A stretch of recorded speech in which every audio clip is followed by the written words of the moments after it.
All right. So I'm going to do something a little new here. Um, I've never really documented very well what I'm doing for race training. And I think that makes it pretty hard to learn from past experiences. I mean, I have all my runs in Strava or Garmin, but I don't really have much detail around that. And there are things that are kind of easy-ish to manipulate in those platforms. And then, when you're looking back at it 2 years later, it's pretty hard to take apart what happened on that run. So, and it's also kind of hard to go back to the mentality that you were in during that training. And I think that is a huge part of whatever success or failure you have on race day. So, this time I'm going to try to do it a little bit differently. So, once again, entering into marathon training with the number one goal being PR. So my previous best time in a marathon is 3:16. I've done that twice, literally in the first marathon I ever ran in the Twin Cities, and then in Green Bay, I believe, which was, I think, the second to last marathon I've done. So, years apart, but like the same PR. And a lot of the training I've done for the marathon so far has been pretty thrown together. So I've done, either like I found a training plan, like a really basic training plan online and kind of stuck to it, or Garmin, like if you have a Garmin smart, not just smartwatch, but if you have a Garmin training watch, it will recommend some training programs. So, first of all, depending on the model that you have, Garmin will just recommend workouts for you. And I think it's using your heart rate data, sleep data, whatever, to kind of make a recommendation about how to improve your general fitness. So, it will do that on its own, depending, again, on the model. Or you can go to Garmin.com or Garmin Connect, whatever it is, and you can choose a training program that's based on the race you're working towards. I've done both. And it's they got me across the finish line, and I had some decent times depending on your perspective. Okay, if you're really fast, you hear 3:16 marathon time, and you're not super impressed. If you're less fast, maybe you hear 3:16 and you think that sounds like I'm lighting the world on fire. Um, but at the end of the day, that's not my goal. I don't want to run a 3:16 marathon. I want to qualify for Boston first and foremost. And I really, like, if I'm being totally honest, I want to break 3 hours. That's been my goal for a long time now. And in part, it was my goal because I don't know why, but I just thought I was capable of it.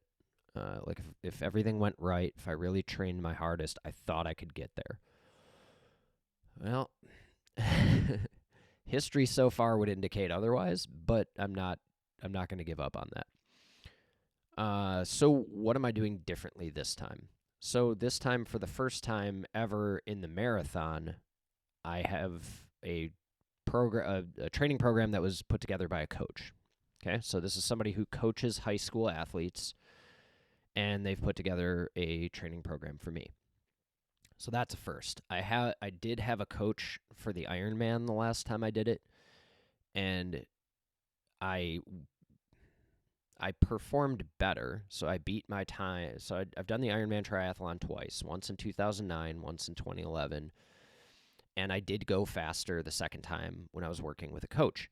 However, I should have gone so much faster than I did, but for a stupid mistake that I made on race day. So I got carried away because my swim went well, which, I was a high school swimmer. It should.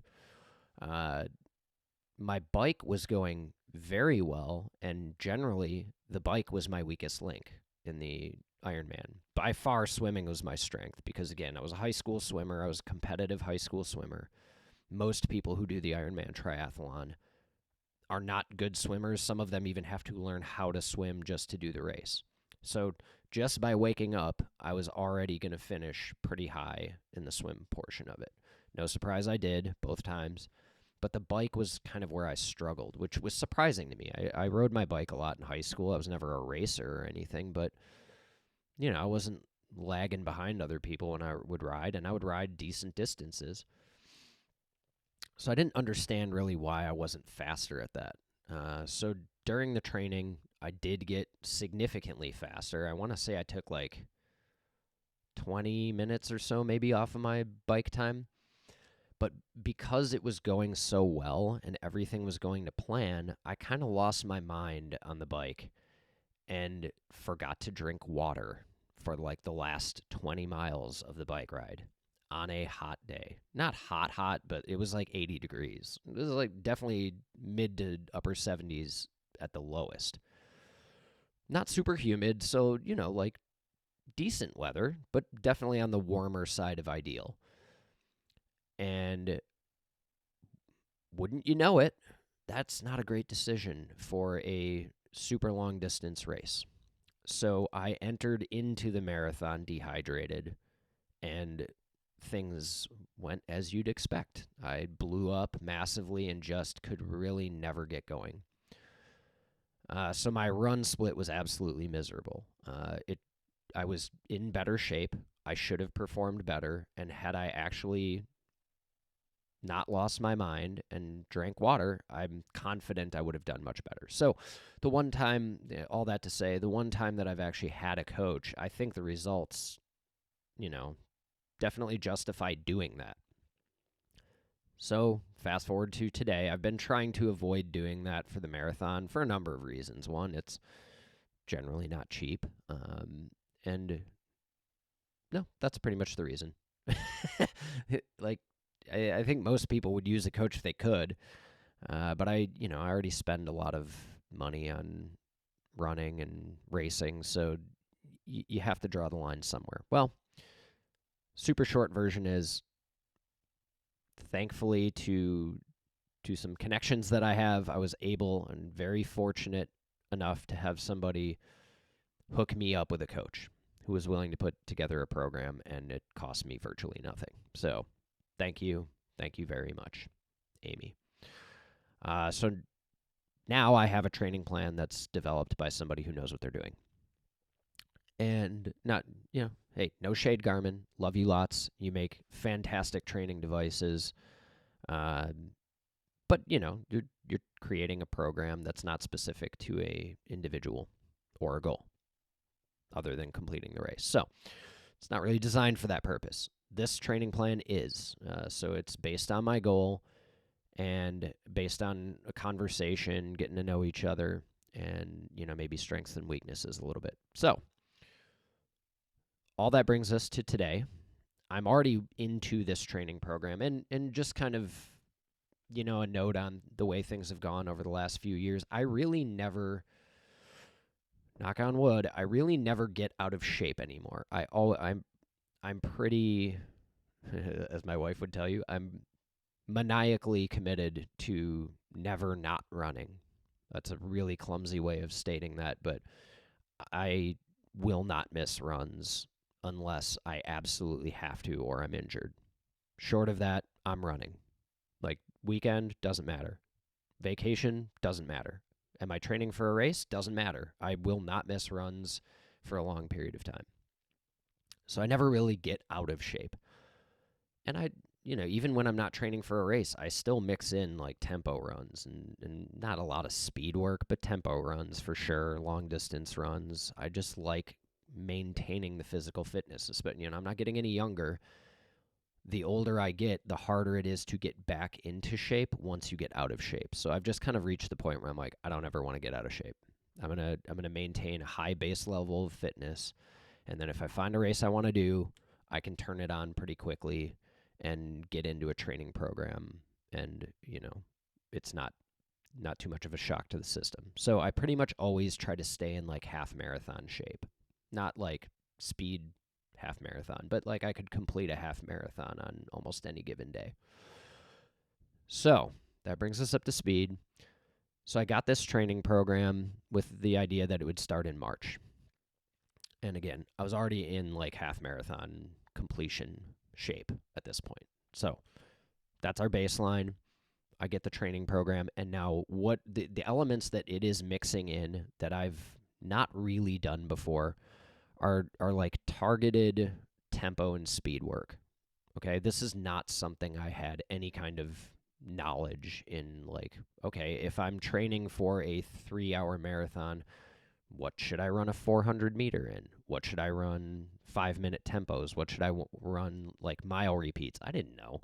Now, I know that data is out there for those who want to take the time to read books on it, do a lot of research. I already eat up a lot of my life with running and training. So, and I've got 3 kids that are in activities. I got a wife, got, family and friends. Can't do everything. So this person has the knowledge, uses it to put together a training program for me. And now, like, the meat, what I consider kind of like the meat of the program is this speed work, because I feel like that's something that's always been lacking. Is like my engine would top out at a relatively low speed. So, I could run forever, but when I tried knocking down 26.2 miles at a relatively fast clip, I don't know that I had the honest truth is I don't know that I had the cardio for that, because my legs would rarely ever be sore when running. Like I could get sore doing weightlifting, but my legs are almost never just like shot after I'm running. The thing that happens is my cardio gives out, or like the will to keep going at that speed gives out. So that's what I'm hoping to fix this time around. And to help me along that road are some pretty, like for me, pretty brutal training sessions. So the meat of the program is 5 by tempo miles. So basically a circuit of 5-mile repeats on a minute rest. And the paces I'm supposed to be hitting there are between a 6:26 and 6:44 minute mile. Okay, that's moving. Then 10 by 400 meter reps, and the pace I'm supposed to complete the 400 meter reps in between a minute and 22 seconds and a minute and 26 seconds. And then also 5 by 5 minute intervals. So 5-minute interval followed by 5 minutes of rest. Repeat that 5 times. The pace I'm supposed to hold for those is between a 5:52 and a 6:08 pace. Also moving.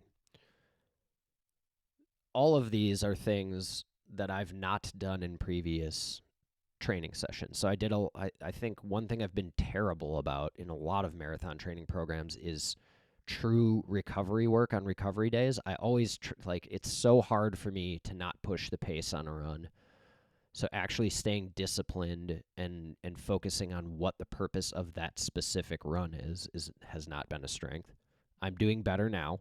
So my recovery runs are more true recovery runs. I'm in that like 8:30-ish pace, which, depending on where you're at, might sound fast or slow, but it's intended to be significantly slower.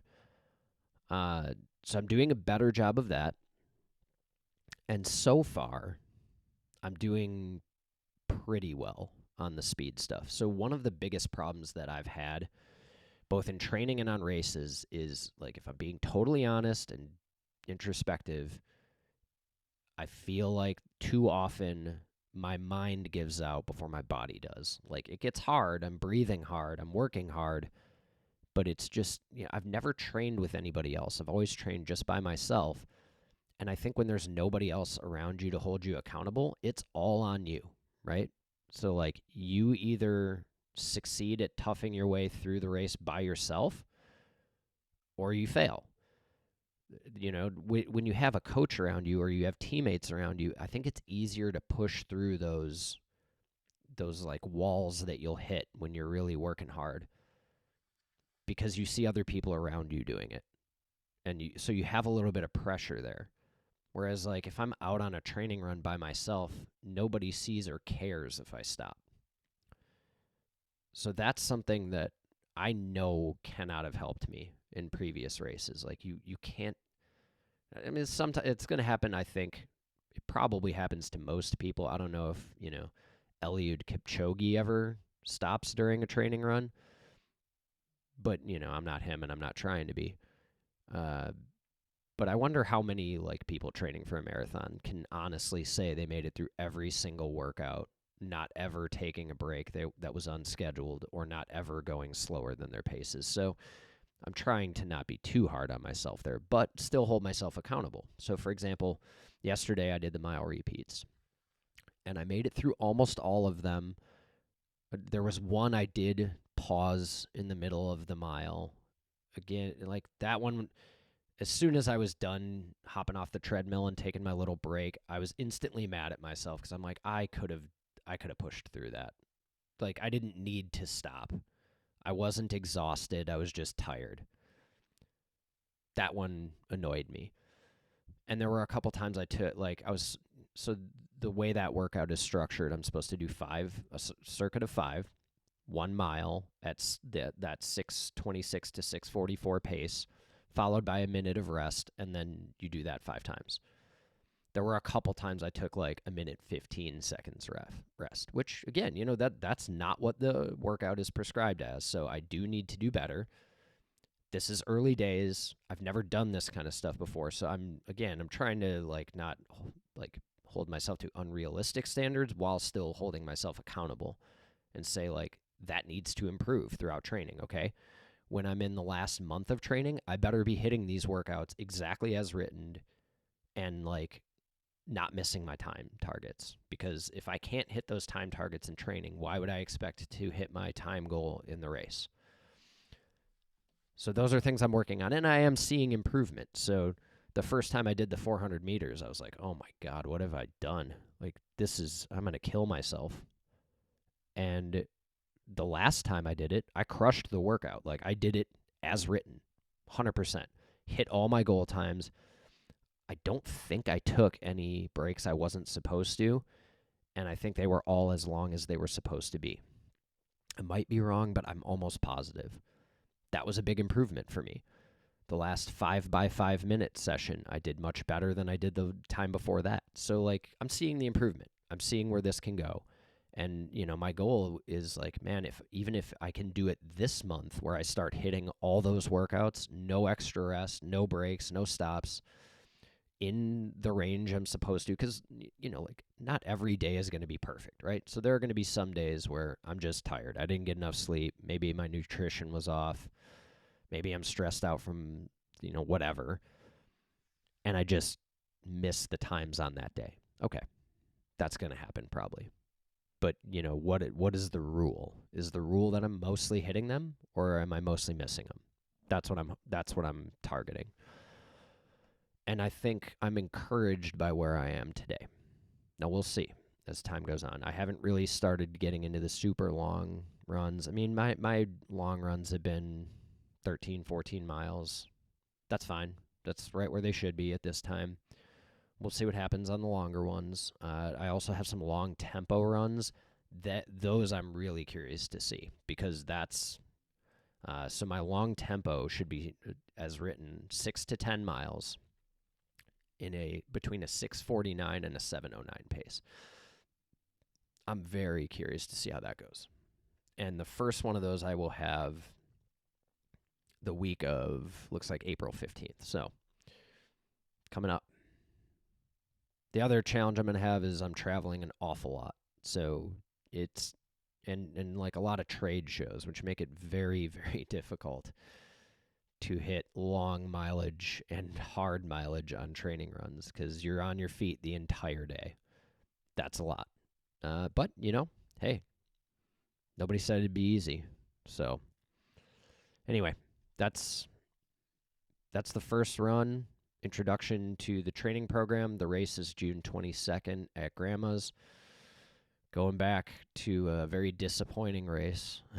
I've done Grandma's before, but I also had a stress fracture I wasn't aware of when I did that race. And that was one where, again, trying to qualify for Boston, and the wheels fell off about halfway through the race, and I walked the second half. So to finish in maybe just under 4 hours, it was brutal. Hoping for a better outcome this time. So at any rate, about to get in a recovery run today. Should be somewhere between 5 and 10 miles. I'll probably target about 6. The other thing is the weather has been absolute garbage. Of course it would be. This is Wisconsin. It's spring. No one else outside of the, northern United States, Canada, or Siberia would consider this weather spring, but, technically it is.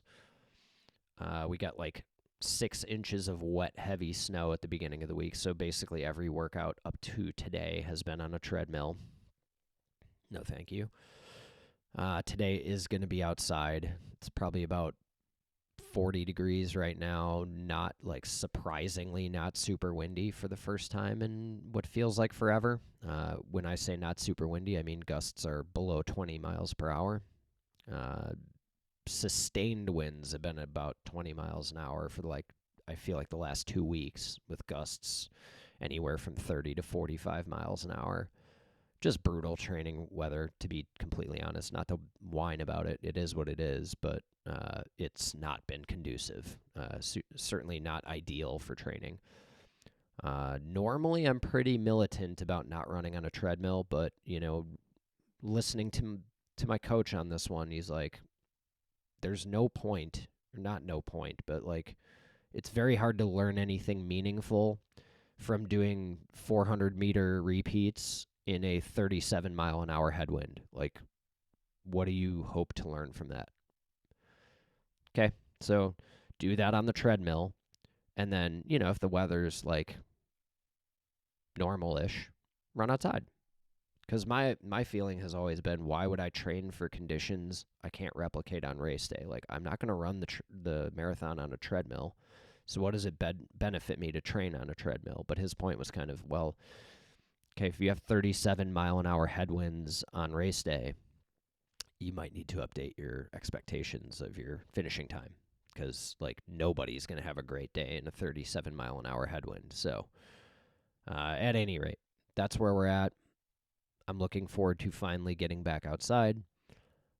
Tomorrow, plan is a 14-mile run. I'm going to try to knock that out in the morning just because, it's the weekend, man. We want to enjoy life too. So knock that out. Hopefully I'm going to get to run with my buddy on that one. I don't get to run with people very often. I think it's nice to do it. I think the mental toughness you build running on your own is beneficial too, but, it's definitely more enjoyable to run with other people. So that's that. And then Sunday will be a recovery day if all goes to plan. Might need to shift things around depending. I might switch Saturday and Sunday, but I'm going to try pretty hard to do my long run on Saturday because the race will be on Saturday. So I'm trying as much as I can to replicate race conditions during training. I also suck a lot at getting up in the morning and doing things. I normally do my training runs plus or minus lunch break because I am not a morning person and I hate getting up early. But that's something I got to change too because, again, got to replicate race conditions as much as you can. Get your body accustomed to it. So my hope is to, hit the road by 6, 7 o'clock tomorrow morning, knock out 14, and then have my hardest run behind me. Not hardest, but my longest run behind me. Enjoy the rest of the weekend, and then Sunday do, an easy 6 or 7. So that's where we're at. Let's see how it goes. Bye.